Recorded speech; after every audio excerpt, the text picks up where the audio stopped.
they don't teach us about her. Not really. The deeply feminine woman is rarely held up in stories as powerful, only decorative or dangerous. Before we dive into 6 habits that make a deeply feminine woman irresistible, make sure to subscribe for more videos like this.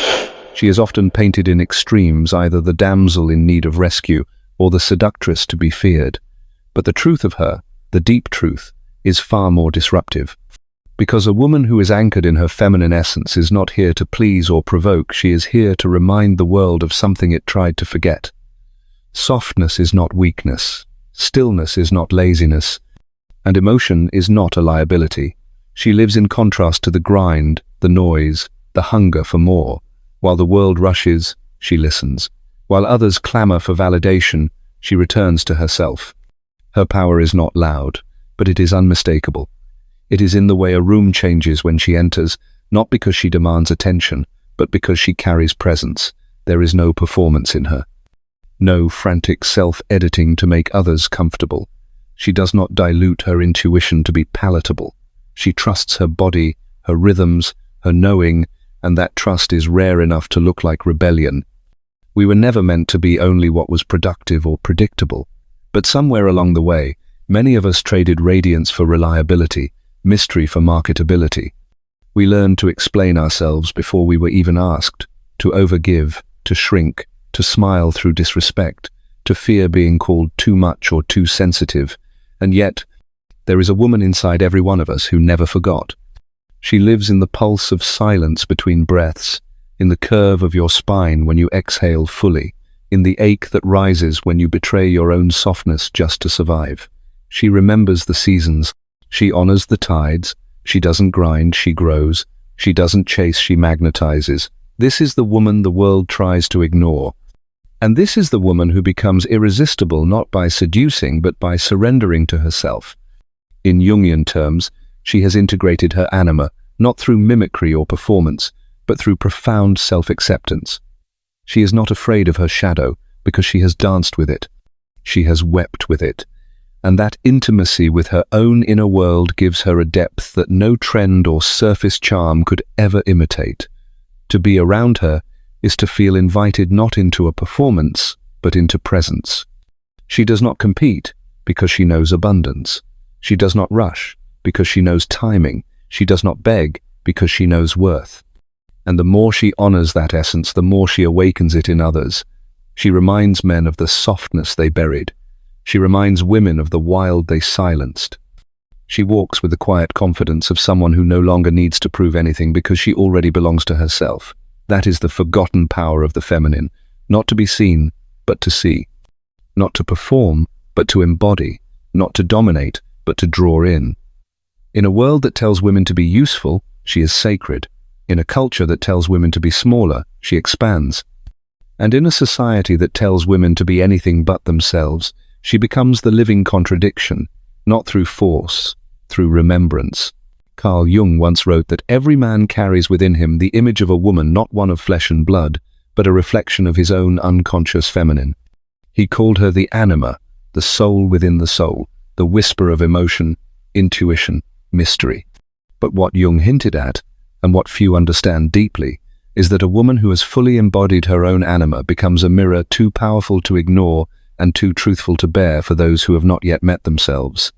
She is not just a woman, she is a living invitation into wholeness, and that terrifies those still clinging to their fragmented identities. The integration of the anima is not about becoming soft in the way culture defines it.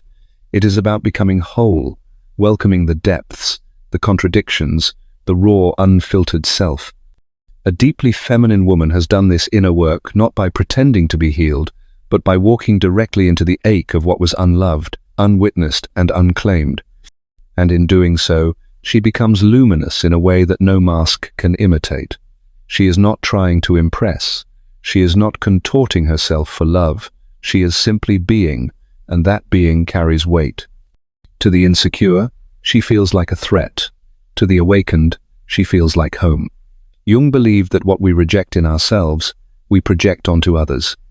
So when a man who has not met his anima encounters a woman who has, it stirs something ancient and uncomfortable. He may idolize her or resent her, but what he cannot do is ignore her. because she activates something he buried long ago, the part of him that longs to feel, to surrender, to be held, to let go. In her presence, there are no scripts that work, no roles that feel safe. She does not allow performance. She dismantles it with her stillness. She does not manipulate. She magnetizes, not through strategy, but through self-ownership. And in doing so, she becomes both a mirror and a map, not of who someone wants to be, but of who they truly are underneath all the noise. This is why the feminine is often misunderstood, even feared. Because she doesn't offer safety in the traditional sense, she offers truth. And truth doesn't coddle, it awakens. A deeply feminine woman is not immune to pain. She has simply made peace with it. She does not flee from shadow work. She welcomes it like a guest who knows the way home. She has cried on kitchen floors, howled in silence, and rebuilt herself from ruins not once but many times. So when she speaks, there is gravity in her voice. When she loves, there is no pretending. And when she walks away, it is not from pride, it is from clarity. Jung taught that individuation, the process of becoming whole, is not a straight line, it is a spiral, and she has spiraled inward until she found herself again and again. Now, she walks through the world not above others, but within herself, and that is rare, that is irresistible, not because she demands your gaze, but because she holds her own. She has nothing to prove, nothing to chase, and nothing to lose that would ever cost her her soul. She is the anima made flesh, not for anyone else's healing, but as a quiet revolution. She is what happens when a woman chooses herself not once, but every single day. The first habit of a deeply feminine woman that makes her irresistible is this: she moves with slowness and intent. In a world addicted to speed, where urgency is mistaken for importance and motion is confused with meaning, she becomes a still lake in a city of sirens. She does not rush to respond, to prove, to be chosen. Her pace is not dictated by panic, but by presence. Slowness, for her, is not laziness, it is wisdom. It is the sacred rebellion of a woman who refuses to be swept away by the noise of expectation. She understands that her energy is her currency, and she will not spend it on what drains her or scatter it across places that cannot hold her. While others leap from one dopamine hit to the next, she pauses, breathes, and listens. She listens to the signals in her body. She listens to the silence between someone's words.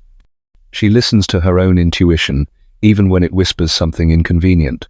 This is the power of her intent. She does not move to be seen. She moves to stay aligned. And that alignment is magnetic. Men used to performance don't know what to do with her calm. She is not impressed by false urgency, not seduced by manipulation disguised as charm. Her gaze lingers. Her answers are measured. She does not interrupt herself to make others more comfortable. And in that discipline of slowness, she becomes unforgettable.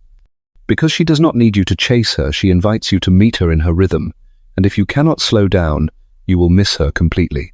There is nothing more disorienting to the modern man than a woman who is not rushing to be rescued.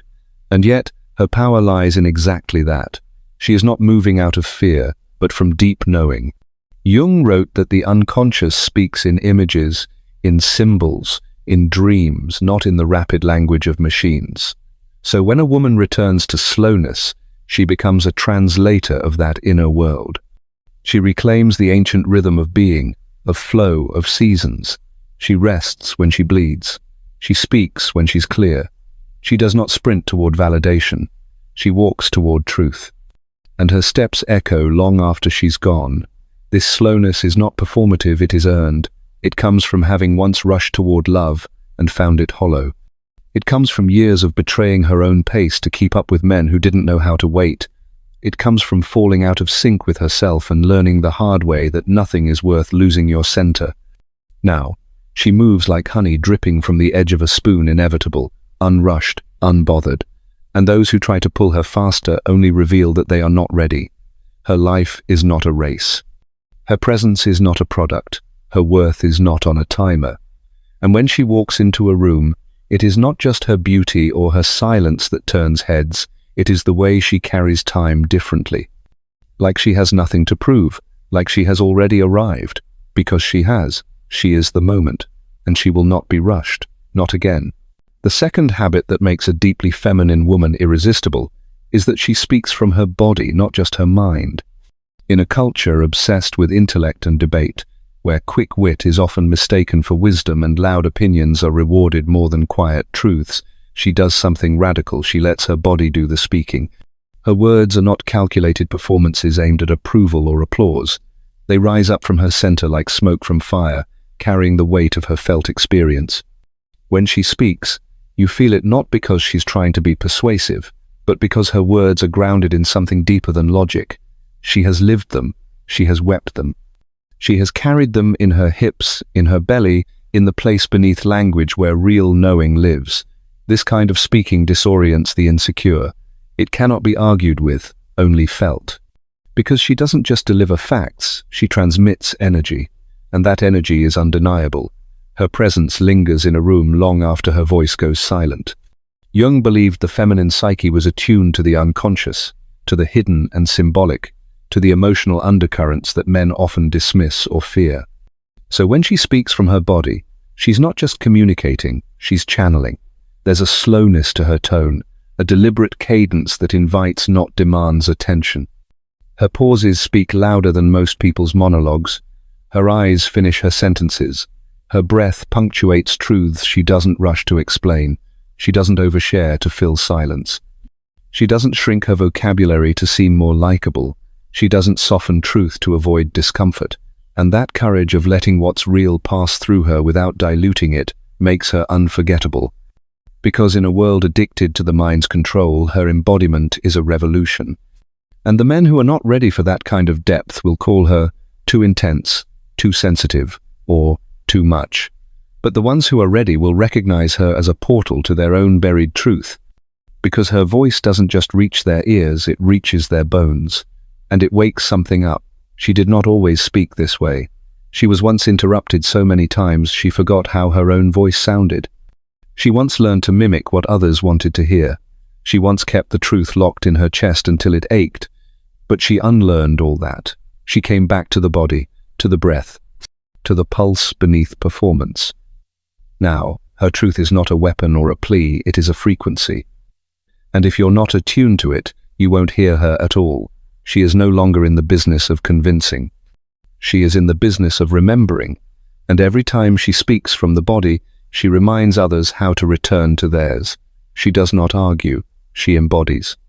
And in doing so, she becomes more than attractive, she becomes necessary.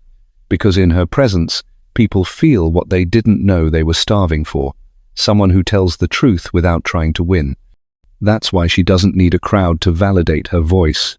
Her body already does. And that, more than anything, makes her utterly unforgettable.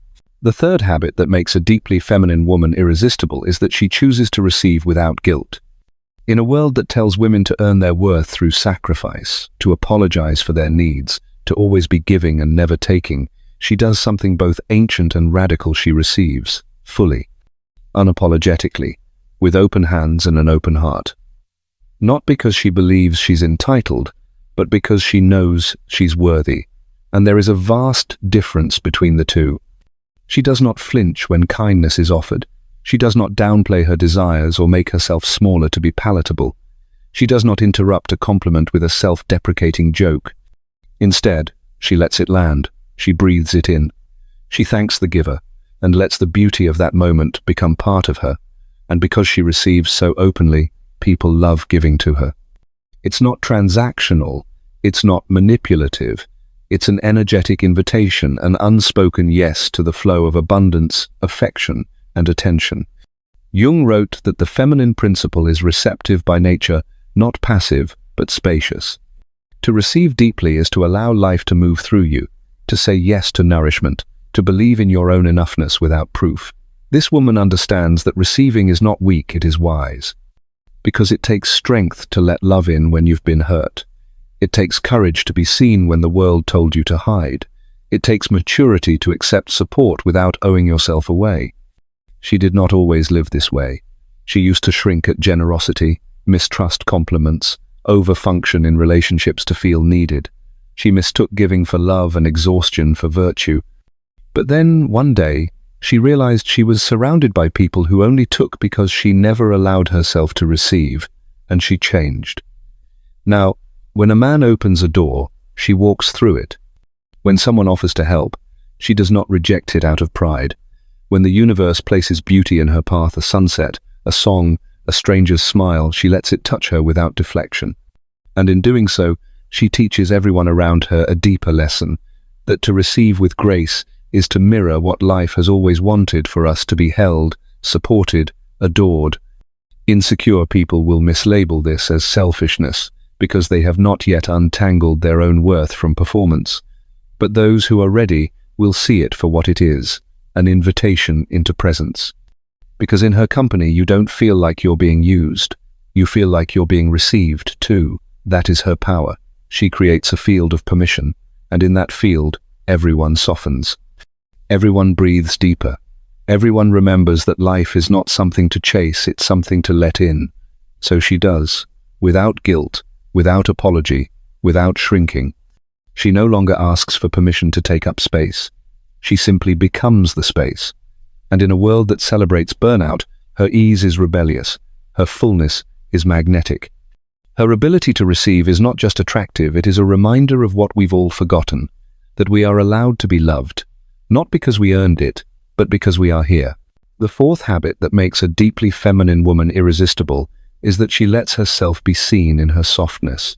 In a world that worships armor, she dares to be velvet. Where others build fortresses around their hearts, she opens the gates and stands at the threshold, unguarded not because she's naive, but because she's sovereign. Her softness is not a weakness to be hardened or hidden. It is her gift, her weapon, her language. And it terrifies people who have confused pain with strength for so long that vulnerability now feels like a threat. But this woman knows the truth. She knows that the feminine is not here to dominate the world, but to soften it. She walks into a room and brings with her the quiet courage of someone who has wept and stayed open. Her softness does not beg to be protected. It offers protection. It makes people feel like they can exhale. It reminds them of home. Jung believed that the anima, the inner feminine in every man, longs not for power, but for connection. And when a woman embraces her softness, she becomes a mirror to that anima. She awakens it. And in doing so, she invites others out of their defenses. She did not always live this way. There was a time when she mistook sarcasm for intelligence and emotional walls for safety. She wore confidence like a shield, because life had taught her that tenderness was dangerous. But one day, she looked at herself in the mirror and saw not a fortress, but a famine. She had protected herself so well that nothing could reach her, so she chose something braver. She chose to let herself be seen, tears, tremble, tenderness, and all. Now, when she speaks, there is a tremor in her voice sometimes, but she does not apologize for it. When she loves, she does so with her whole chest, knowing it may not be returned, and still she offers it. When she is tired, she rests without guilt. When she is joyful, she lets the joy rise through her without shame. Her softness is not performative. It is embodied. It is the way she touches her own arm when she's anxious, the way she smiles with her eyes before her lips, the way she listens with her whole body, as if your words deserve to land somewhere sacred. Insecure people will try to weaponize her softness. They will call it fragile, dramatic, needy, but she will not contort herself to their projections, because her softness is not for their approval, it is for her aliveness. She has no interest in being the coolest one in the room. She is here to be the warmest, and that warmth is irresistible. It melts pretenses, it dissolves tension. It makes even the most guarded hearts remember what it felt like to be safe enough to feel. So she stays soft, even when it's hard, especially when it's hard. Because she knows this is her power, not the sharp edge, but the open palm, not the loudness, but the depth, not the performance, but the presence. And in her softness, she becomes unforgettable, not because she demanded attention, but because she made everyone else feel seen. That is the quiet revolution of a deeply feminine woman. She changes the world not by fighting it, but by softening it back to truth. The fifth habit that makes a deeply feminine woman irresistible is that she moves at the pace of her soul. While the world sprints and spins, obsessed with urgency and addicted to the performance of productivity, she walks slowly, deliberately, tuned into the rhythm of something far older and deeper than deadlines. She does not rush decisions, does not chase outcomes, does not panic when things take time, because she knows time is not her enemy. She is not a machine, she is a vessel. And vessels are meant to hold, not to hurry. In a culture that rewards the burnout and glorifies the hustle, her refusal to speed up is both confusing and magnetic. Jung wrote that the soul whispers, not shouts, and if we want to hear it, we must quiet the noise. This woman lives from that place of quiet. She listens for the inner yes, the intuitive pull, the soft nudges that guide her like a current beneath the surface. When the world says go, but her body says wait, she waits. When people pressure her for answers, she offers silence until the answer rises in its own time. She does not rush healing. She does not force clarity. She lets things unfold the way nature does without apology. And in doing so, she becomes a portal back to something sacred. She did not always live this way. She used to measure her worth by how much she could do in a day, how quickly she could respond, how visible she could make herself to others. But no matter how fast she moved, it was never enough. Her spirit was starving, so she stopped. She unlearned urgency. She began waking with the sun, moving with her breath, and letting her own pace become her compass. Now, when she enters a room, she is not frantic. She is not over-explaining or over-promising. She is simply there, whole, rooted, unhurried, and people feel it. They feel the stillness inside her and want to sit beside it, because in her presence, they remember that they too are allowed to slow down. Insecure people will try to label her as lazy, passive, difficult to pin down, but she does not exist for their timelines. She belongs to something older than their expectations. Her soul does not punch a clock. It pulses. It opens like a flower. It expands and contracts like a tide, and she honors that. She lets her days be shaped, not by to-do lists, but by resonance. She answers emails when her energy aligns. She says yes only when her spirit agrees. She lets pleasure guide her more than pressure. And in doing so, she creates a life that feels like it fits not because she forced it to, but because she let it reveal itself in its own sacred timing. That is why she is irresistible. Not because she moves fast, but because she moves true. She trusts her internal tempo, and it makes others question the rhythm they've been forced to follow. With every step she takes at her own pace, she makes space for others to remember they too can return to their center. Her power is not in how much she does, but in how deeply she listens to the soul inside her doing the leading. And when a woman moves like that, the world does not forget it. The world changes around her. The sixth habit that makes a deeply feminine woman irresistible is that she honors the mystery inside her. In a world that demands clarity, definitions, and the constant dissection of identity, she allows herself to remain partially unknown even to herself. She is not here to be easily understood. She is not here to flatten herself into a brand or a role or a label that makes others feel comfortable. She is here to evolve. She is here to reveal herself layer by layer, breath by breath, never all at once. And that is what makes her unforgettable. There is something in her gaze that says, "You will never fully know me," not as a wall but as an invitation, a doorway into something sacred. Jung believed the feminine psyche was deeply connected to the archetype of the Great Mother, the unknowable, the symbolic womb of creation, death, and rebirth. This woman carries that energy without trying to explain it. She doesn't over-articulate her feelings to be palatable. She doesn't rush to clarify her complexity just to soothe someone else's confusion. She lives with the questions. She bathes in nuance. She lets herself change her mind, shift her path, soften, and then harden again as needed. She understands that the feminine is not meant to be static. It is cyclical, seasonal, and shrouded in mystery by design. There was a time when she thought she had to define herself to be worthy. She memorized talking points, polished her presentation, and tried to be consistent in a way that strangled her evolution. But something always felt hollow.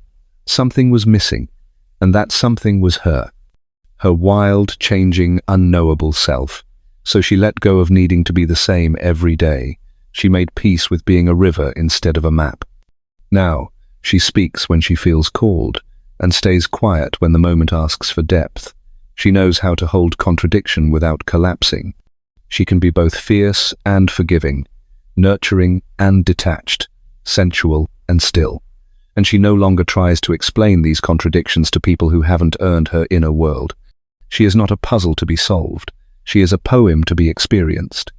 Insecure people might call her confusing, moody, unpredictable, but only because they have not yet learned to sit with their own mystery. She is not here to explain herself to those who only listen with the intent to control. She is here to stay close to her truth, even when that truth does not come with neat edges. That's why she moves through the world like a question mark with roots. That's why others are drawn to her and can't quite say why. It's not just her beauty, it's her depth. It's the way she lives without needing every piece of herself to be packaged or proven. In honoring her own mystery, she makes space for others to honor theirs. She reminds us all that we were never meant to be fully known by the world, only by ourselves. And even that knowing is an ongoing journey. She is irresistible because she is whole, and wholeness includes the unknown. She doesn't run from that, she reveres it. When the feminine is fully embodied, something ancient stirs beneath the surface of everything. It is not loud, it is not chaotic, it is not desperate to be seen. It simply exists, unbothered by approval, unshaken by criticism, unconcerned with being the right shape or the right voice or the right kind of desirable. When the feminine is fully embodied, she becomes presence itself. Not performance, not projection, not pretense. Her body becomes a compass, not an ornament. Her emotions become data, not disruptions. Her boundaries become sacred architecture rather than walls. And in her stillness, in her slowness, in her surrender, there is power that cannot be manufactured or stolen. Carl Jung understood this when he spoke of the anima, the feminine archetype within all of us, not just in women. He saw it as the doorway to the soul, the well of creativity, intuition, and depth that men fear and worship at the same time. A woman who has fully embodied her feminine does not beg to be chosen. She is already claimed by herself, by her spirit, by the life force that runs through her veins like wildfire. She does not flirt with inauthenticity. She does not dim for comfort. She does not shapeshift to be tolerated. Her yes is full, her no is final, her silences echo, her movements ripple, and her love does not ask you to deserve it, it asks you to rise to it. She has made peace with her shadows. She does not exile her rage, her desire, her softness, or her mystery. She holds them all, like a priestess in her own temple, not needing anyone to explain her holiness to her. There was a time she feared this embodiment. She thought being too much meant she would be left. She thought softness made her weak. She thought independence would cost her intimacy. But then she realized that disembodiment was costing her everything: her health, her joy, her voice, her connection to source. So she returned, to the body, to the womb of her wisdom, to the heat in her hips and the knowing in her gut. She stopped apologizing for how her body moved through the world. She stopped asking for permission to feel what she felt. She stopped waiting to be given the crown she was born wearing. Now, she moves differently. Her energy enters a room before her voice does. She is not loud, but she is heard. She is not cruel, but she is not soft in a way that invites exploitation. She holds eye contact the way some people hold weapons, with awareness and direction. She walks through life like a woman who belongs to herself. And that changes everything. Insecure men retreat from her because they cannot dominate what they do not understand. But awakened men are drawn to her like a tide to the moon. Not because she caters to them, but because she does not, because her fullness calls forth their own. The world bends around her not because she demands it, but because she is rooted so deeply in who she is that reality cannot help but respond. This is what happens when the feminine is fully embodied. She does not chase, she does not shrink, she does not forget herself, she simply remembers. And in that remembering, she becomes the kind of woman who doesn't just walk through life, she walks others home. The deeply feminine woman is irresistible not because of what she does, but because of what she is unmistakably whole. She does not perform femininity, she embodies it. Her allure is not about aesthetics or seduction or strategy, but about an energy so grounded, so self-possessed, that it cannot be mimicked or manufactured. She is the kind of woman who makes people feel something ancient just by being in the room. Carl Jung might say it is because she awakens the anima in others, the buried feminine, in the collective unconscious that longs to rise, but has been silenced, shamed, distorted. When someone encounters a woman who lives from that place of depth, softness, power, and mystery, they are not simply meeting a person, they are meeting a mirror, a myth, a map to something lost inside themselves. That is why she is unforgettable. That is why they dream of her years after she's gone, because she didn't ask to be remembered. She simply lived as though her soul mattered more than her likability, and that kind of presence carves itself into the psyche. She listens differently, speaks from a place beneath the surface, laughs with her eyes, touches without reaching. She isn't in competition with anyone. She isn't trying to win approval. She isn't auditioning for love. Her worth is not up for negotiation. She knows that the feminine is the vessel, not the prize, and she carries herself accordingly. Insecure people often misunderstand her. They might call her intense, or too sensitive, or hard to read. But those are projections, reflections of their own inability to hold depth without fear. She does not explain herself to them. She does not perform clarity for those who cannot sit with paradox. She allows herself to remain mysterious, not out of manipulation, but out of reverence. She knows that the soul speaks in symbols, not slogans. Her relationships are not transactions. They are temples. She is not afraid to walk away from anything that costs her her essence. And that is what makes her dangerous to those who seek to control. Her love is devotional but never desperate. Her beauty is radiant but never for sale. Her attention is rare but never withheld out of ego. She is irresistible because she is not trying to be. She does not chase love or force connection. She becomes so anchored in her own truth, so full of her own light and shadow, that others must come to her in wholeness or not at all. And when someone is truly ready to meet themselves, ready to love without conquering, ready to feel without fleeing, she will meet them, not as a savior or a fantasy, but as a mirror, a storm, a sanctuary. Jung would say she has integrated her anima, transmuted the wound into wisdom, and returned to the world bearing the fruit of her own becoming. That is why she is irresistible. Not because she fits a mold, but because she melted it down and used it to forge her crown. Not because she's easy to love, but because loving her requires presence, courage, and depth. She is unforgettable because she remembers herself. And in doing so, she reminds others of what they too could become. The deeply feminine woman knows the sacred power of her no, and she speaks it not with anger but with clarity, not to punish but to protect. That word, so small and simple, becomes a boundary carved in stone when spoken from a woman who knows her worth. She does not flinch when she says it. She does not over-explain or soften the blow to make others feel comfortable with her truth, because she has learned that every time she betrayed herself to avoid disappointing someone else, something inside her withered. Carl Jung believed that boundaries were not walls but expressions of the self, and for the woman who has done the inner work to reclaim her sovereignty, saying no is not rejection, it is revelation. It reveals what she values, what she honors, what she is no longer willing to carry. Her no is sacred because it is rooted in her body's wisdom, not her fear. She says no to energy that drains, to love that wounds, to roles that silence, to conversations that diminish. She does not say no from bitterness, but from devotion, devotion to peace, to alignment, to a life that feels like truth, and yet the world is still stunned by her refusal, because the world is used to women who yield, who nod, who smile through discomfort. The deeply feminine woman does none of that. She pauses when something feels off. She exits when something becomes unholy. She is not afraid to lose people who do not value her sacredness, because she knows loss is not the enemy's self-abandonment island. Her no is not always loud. Sometimes it is the silence that follows an inappropriate question. Sometimes it is a gentle smile followed by distance. Sometimes it is the life she chooses without them in it.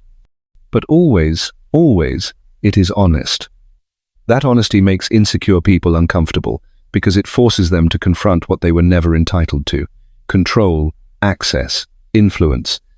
A woman who says no without guilt is a woman who cannot be manipulated, and that is a terrifying thing to those who only know how to relate through power, not presence. Jung would recognize this as a woman who has withdrawn her projections, who no longer seeks validation in others because she has internalized her own authority. The sacred no is a declaration of inner harmony. It says, I trust myself enough to close this door. I honor myself enough to walk away. I love myself enough to not explain why. This is not cruelty, it is clarity. And clarity, in a world addicted to confusion, is rare and radiant. The deeply feminine woman offers that clarity not to dominate, but to liberate. She teaches others that no is not a weapon, it is a compass. It shows us where we end and where we begin. It reminds us that we are not required to bleed to be seen, or to bend to be loved. The sacred no is her act of wholeness, and in that one word, spoken with softness or steel, she becomes not just a woman but a force. The deeply feminine woman moves through life with an aura of slowness, and this slowness is not laziness or hesitation, it is presence. In a world that glorifies speed, urgency and hustle, her unhurried essence feels like rebellion. Carl Jung understood that the unconscious does not speak in bullet points or alarms, but in whispers and symbols, and the woman who slows down enough to hear them lives differently. She breathes before she speaks. She pauses before she acts. She lets her feelings bloom rather than dissecting them at first touch. There is a richness to her rhythm, like ancient rivers that curve and meander because they've learned that truth is not found in straight lines. She does not rush to reply, because she understands that silence is often more revealing than speech. She is not easily provoked, because she's not trying to win anything. Her pace is not dictated by others' anxiety. Instead, she honors the cadence of her own body, the tempo of her own intuition. Slowness gives her depth. It allows her to feel everything without being overwhelmed. It lets her walk into a room and shift the energy without saying a word. People feel her before they notice her. That is the power of slow presence. Insecure people often mistake it for weakness or docility, but it is strength steeped in softness. It is the strength to be unmoved by chaos, to refuse to be dragged into battles that are not hers, to anchor herself so fully in stillness that others either rise to meet her or leave. She chooses neither to chase nor to flee. She stays with what is real. Jung might say she has married her conscious ego with the feminine depths of the unconscious, and so she no longer fears the unknown. She welcomes mystery. She walks with grace. She takes her time, and in taking her time, she reclaims it. No one can pull her out of herself without permission. Her slowness teaches. It teaches others to breathe, to listen, to come out of their heads and into their hearts. It teaches that the most powerful responses are sometimes no response at all, that not every question deserves an answer, that not every invitation is sacred. Her slowness is a filter. It reveals who can meet her in her depth and who only knows how to skim the surface. She is not a mystery to be solved, but a rhythm to be respected. And those who rush her lose her, not because she withholds herself, but because she will not be pulled into shallow waters. She waits for the ones who can sit in silence without needing to fill it. Who can feel a pause without mistaking it for distance? Who can walk beside her without needing to run ahead? In that slowness, she becomes magnetic, not for attention but for resonance. She does not want to be consumed. She wants to be met, fully, quietly, steadily. Her slowness is not for show. It is not a strategy. It is her truth, lived moment to moment, like a prayer she whispers through the way she moves. That's why people stare. That's why they linger. Because in her presence, time stretches, hearts soften, and the world begins to breathe again. The deeply feminine woman does not beg to be seen. She simply island. She does not grasp, chase, or angle her way into approval because she understands that anything forced is unsustainable and anything begged for comes with a leash. Instead of reaching, she radiates. Her energy extends like sunlight, unapologetic, consistent, and effortless. Carl Jung spoke of individuation as the process of becoming one's whole self, and this woman has walked that path far enough to know that her presence alone is an offering. She has nothing to prove, nothing to sell, nothing to decorate for consumption. When she walks into a room, she does not scan for approval, she settles deeper into herself. She does not reach out in desperation for affection or attention, because she has already built an inner cathedral where her soul is welcomed. That inner home becomes the source of her glow. It's not the kind of glow you get from validation, it's the kind born from integration. She has met her shame and her hunger and her longing, and she does not hide them. They are woven into her, not as flaws but as textures. So she does not shrink to be digestible. She does not smile when she wants to scream. She does not flirt to be chosen. She simply exists as she is and lets the world respond how it must. Insecure people misread this. They project arrogance where there is sovereignty, coldness where there is discernment. But the woman who radiates instead of reaches knows the difference between attention and attunement. She would rather be unseen than misseen. She does not perform intimacy, she invites resonance. And that resonance is a quiet roar that follows her. Jung might call this woman the embodiment of the anima integrated with the ego. She holds the mystery of the unconscious while walking with conscious clarity. She can be soft and firm, open and boundaried, kind and unapologetically uninterested. Because she does not need to reach, she has space to choose. And because she radiates, she attracts what truly aligns. This is why people remember her, not because she was loud, but because she made them feel something ancient. Her energy does not demand, it evokes. Those in her presence feel the urge to be more honest, more still, more awake. She mirrors back what you've neglected in yourself. That's the danger of her radiance, and the beauty of it. She does not chase because she is not lost. She does not persuade because she is not confused. She simply orbits the world in her fullness, trusting that those meant for her will find her by the light she emits, not the nets she casts.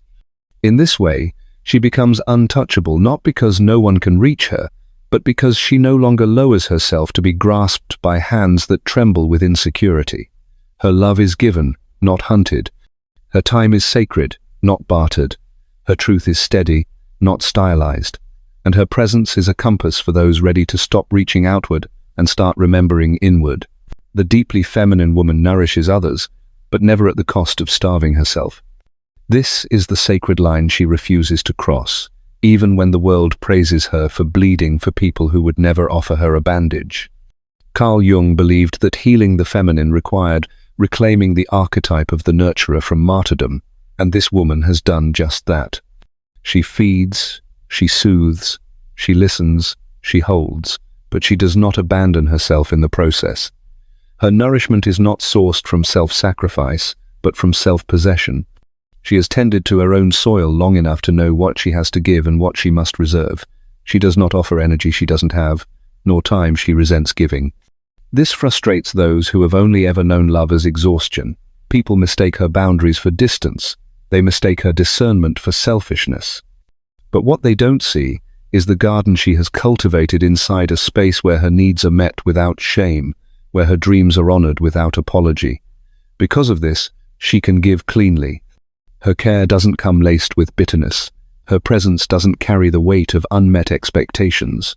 She offers herself without losing herself, and that is what makes her rare. Most people are conditioned to believe that love is proven through depletion, that being drained is noble, that exhaustion is intimacy, but she knows better. She knows that a woman who gives from emptiness becomes a well of resentment, and she refuses to be a martyr for people who think her silence is consent. Her nourishment is conscious. She cooks meals that smell like love, but doesn't cook for those who only know how to devour. She gives affection, but not access. She pours into people who remember to pour back. She nurtures without mothering men who refuse to grow. Her giving has edges, her warmth has gates. Jung would say she has reconciled the mother and lover within, allowing both to thrive without collapse. She does not confuse love with saving. She does not confuse presence with possession. She lets people feel seen without being swallowed. And she makes no room for those who think her body is a resource or her heart a utility. This makes her dangerous to anyone who believes femininity is synonymous with servitude. She breaks their script. She ruins their entitlement. And in doing so, she teaches a new way to love one rooted in mutuality, not martyrdom. In her presence, people begin to unlearn the toxic myth that care must come with a cost. They feel nourished by her not because she gives everything, but because what she gives is whole. And because she does not abandon herself, they are invited to stay with themselves too.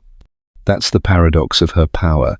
She gives less than what most expect, and yet it feels like more, because it's real, because it's clean, because it comes from a place where love is not performance, it is presence.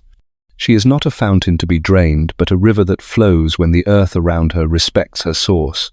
And in that flow, everything she touches is reminded what true nourishment feels like. The deeply feminine woman no longer follows the script she was handed. She lives in alignment with her soul.